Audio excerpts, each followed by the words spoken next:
Hi, my name is Keenan Hartert. I'm a biology professor at Minnesota State University, Mankato. I study cancer research and education research.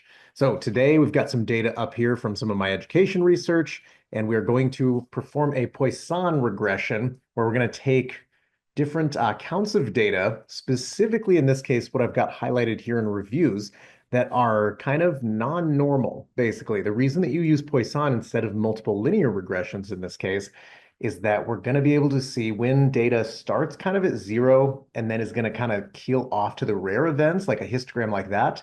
And these have to be whole numbers and they can't be negative. So we're going to be able to kind of learn about the model, the coefficients, some of the ratios. We're going to be able to see how well the model predicts the actual data, expected versus observed, and go from there. We'll also see, and as you can see on here, we'll be able to compare our dependent variable against categories like low and high, like you see, and other data like this. So let's go ahead and get started. As you can tell, I've got some data in here. This is from the other tutorial series, but here for each row is a student. Here's the number of hours they worked. Here's the numbers of hours they spend in athletics, performance, or ROTC. There's their daily commute. Then we've got three pure category variables for if they failed or passed the class, whether their employment was above 20 or not. And if they attended the class 90% or more, then you got a high. Over here, I actually also have the raw normal percents for these, but we'll find that Poisson's pretty good because the data is not needed to be assumed to be normal, because this is basically the probability of events over a fixed period of time, but it doesn't need to be that perfect histogram like we usually see. So the hours data, the APR data, the attendance data are not really normal data. The class percent data is pretty normal, like a little histogram in the middle, like where everybody's at.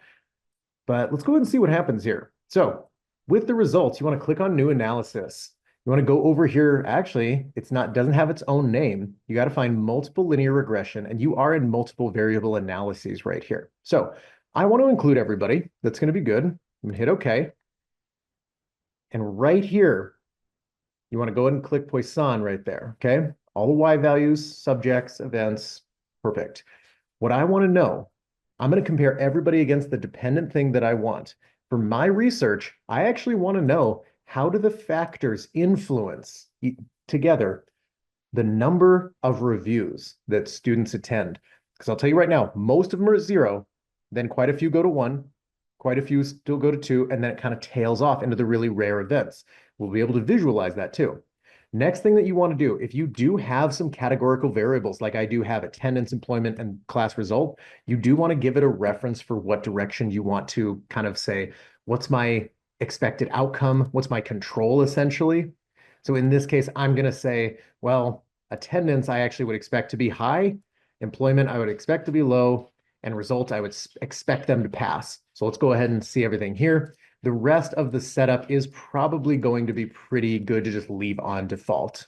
Okay. So, and like other similar videos, you can do two-way interactions. Let's just start with regular right now. So we go ahead and hit OK. Now, the good thing here is that this is going to kind of set up our data right here and say like, hey, what is the thing that you are comparing all of these sets against, right? So the intercept itself is simply like the model.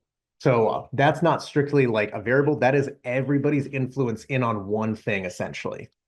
But what I really want to see is, depending on the number of reviews students go to, how much do hours essentially, like what is the beta value? What is the like predictive value on a log mean scale, at least in this case for Poisson, for how much hours estimate to move review numbers? So these values right here, because it's Poisson, are on a log scale, but they can still be interpreted as kind of directional movement and predictive value on the regression. So if I look at, for example, right here, something like this might be a good sanity check. Attendance has a positive influence on number of reviews. That would make sense. The class percent actually has a highly significant, even though it looks like a small number, look at that 95% confidence interval. That's really tight right there, and it's really positive, right? So that's saying the class has a beta value that is predictive of more reviews, that positive. Now, let's look at our first categorical variable, and I can do all these together. If you are failing, you are reverse. You are in the reverse, essentially, of number of reviews. So I don't want to use the word inverse correlation. That's not what's happening, but there is a predicted value that it would go down when these two are against each other. We actually find that if you just simply subcategorize employment as a high thing, and it's just a blank 20 hours or not, it's actually pretty predictive that they would go to more reviews. So that's actually pretty encouraging. Same over here. We got some other good stuff right here. Even commute ended up pretty small significance right here. So looking at everything in our ratios right down here, we also have multicollinearity right here. I want to point this out though, that this VIF number right here actually is kind of saying, okay, are some of these factors actually pushing and influencing the other ones? The reason these numbers are so high right here is that, yeah, by putting in attendance as a category variable and then also having it over here as a percent variable to kind of show everything for us today, they are going to kind of push each other's buttons a bit. So if I go over here to covariance and I find my way to, let's see, beta 4 is attendance and beta 8 is, yeah, beta 8 is attendance itself. Yeah, if you categorize things based on a high and a low cutoff, then the raw numbers will also like kind of influence each other. So given that, that's why just for this example, I probably would not, I would have chosen maybe one of those instead. But in this case, it still kind of goes to show how the data can kind of work for you. So there's our multicollinearity. You also should, if you only use linear data as well, you'll probably find a stat test that will ask you, hey, these are normality tests. And if you're using Poisson data, you actually would expect non-normal data, and you would see a significance in those non-normal tests. This first figure that we get is actually a combination, again, with the other factors. Here is the number of reviews that were true for all the students right here. But based on all the factors and the predictive values assigned to each one, we can actually make a predicted how many reviews they theoretically should have gone to. So we actually see a bunch that went to no reviews, but based on the other circumstances, there's a few in here that actually should have gone to maybe 4 or 5 reviews. See those guys right there? We also see there's the extreme right there. Like I promised you, here are the extreme ones that are going to like 20, 21, maybe even 15, 14 right here, that they were super extreme in real life, and their stats alone would have had them maybe be like, yeah, maybe only 4 or 5. Especially this one right here is really like had a ton of review visits, but their statistics otherwise would not have predicted that.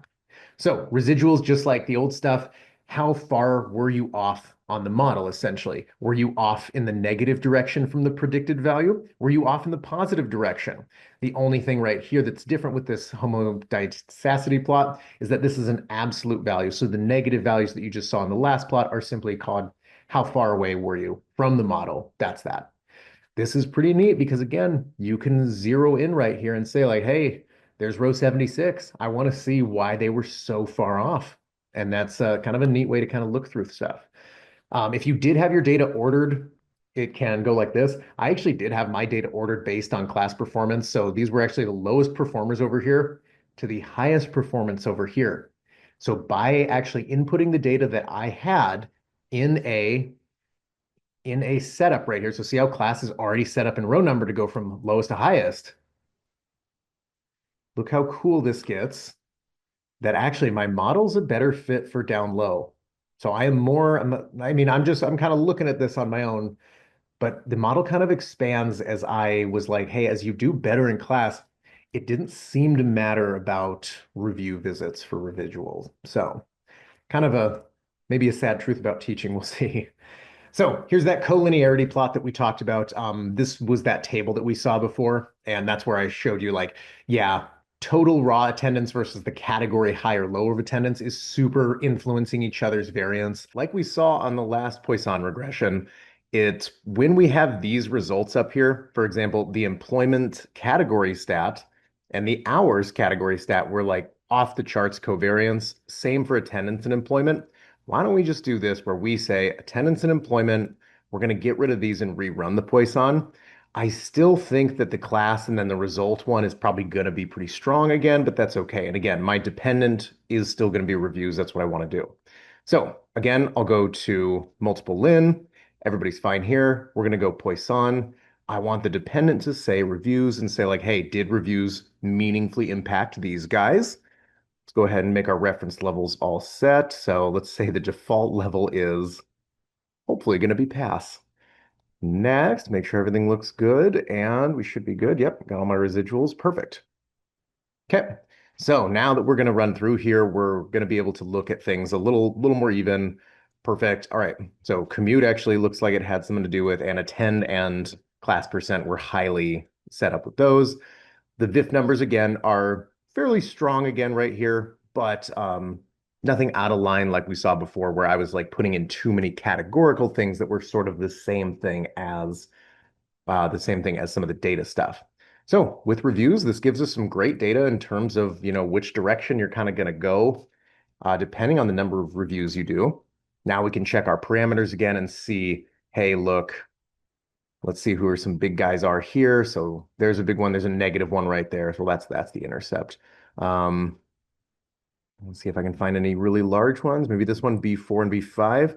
Result fail in class percent. Well, that one, yeah, that's our last remaining, like that one's obvious because it's kind of the same category one. But yeah, still looks really good. You're still going to get everything off of here. And I think my imagination is that this is going to be a little cleaner once you remove some of those categories that were kind of also already reflected in the numerical data. So looks great. Thanks again for watching and enjoy this new feature.